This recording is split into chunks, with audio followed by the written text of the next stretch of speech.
Thank you.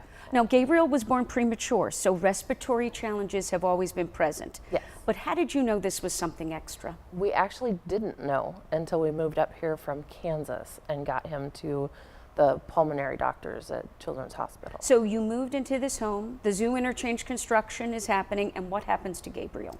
Gabriel started to suffer from breathing problems where his chest would sink in really far and come back out, and he was fighting to get breath. And so we ended up taking him to Children's many times to the emergency room. And then they pushed us on, his pediatrician pushed us on to his pulmonary team. And then that pulmonary team actually started having you look to maybe what was going on outside? Yes, they started doing tests to try to figure out what was happening to him. That yes, it was asthma, but what else was happening All to right, him? so Sarah, Partners for Asthma Action, what did you discover and what did you have the DOT do to help Gabriel?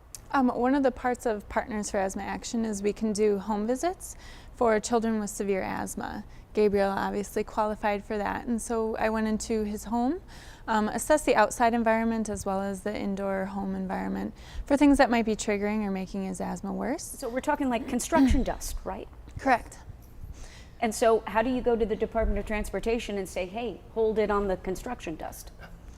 That's a tough one. Yeah. Because we had given all these supplies to battle indoor triggers, but the outdoor is much bigger. So you tried other things, Yes. filtering inside. You did your part. Yes, we tried. But obviously after that you have to branch out and get to the root cause of it, which was going to the DOT and having them look at their idling practices of their equipment, their truck routes, and the construction activity itself. So they were actually able to adjust where they parked their vehicles or left them running when they were waiting to load or unload? Yeah, they did a study of their truck plans and truck routes. They weren't able to change anything about their idling practices, but they did end up spraying down the dust more often for little Gabriel, and I think that helped a bit. Did it make a difference, Tiffany? It seemed to. We would see the trucks out there, and he wanted to play in the water, and we would tell him that he couldn't play in the water. But yeah, that seemed to help. We like when it rains. We like when it gets colder and the snow comes in, because everything stays down. But when it's warm out and everything's back up, then it still makes it hard. Do you wonder how many other Gabriels are out there?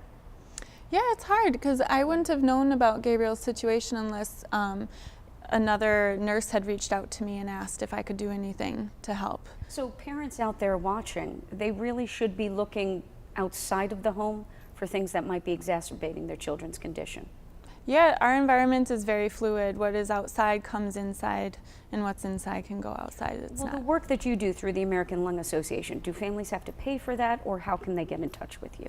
No, the home visits are free through the Partners for Asthma Action initiative. It's funded by United Health Foundation, and the home visits are free. I come in, do an assessment, and then we can offer them supplies and different items that they might need to get rid of the triggers in their home. Yeah, bottom line, Tiffany, you're not against the construction. You understand it. This just circumstance happened to you. Right, it just happened. And what is the importance for you as a mom of a kid who's battling respiratory illness? You know, how do you advocate for your child? We try to make sure that he stays in the cleanest air that he can. You know, I mean, it's hard for him to go out. Most people don't leave their house wondering if they'll end up in the emergency room by the time the evening comes, and we never know. We just don't know. He wears a mask whenever he's out and about. To keep him safe, we do many things different than most people do, but we also respect the fact that the construction has to happen. Wow. It has to. Tough There's nothing wrong situation, with but the help is out there. Tiffany, Sarah, thank you so much for your time. I'll be posting more information on our website at cbs58.com.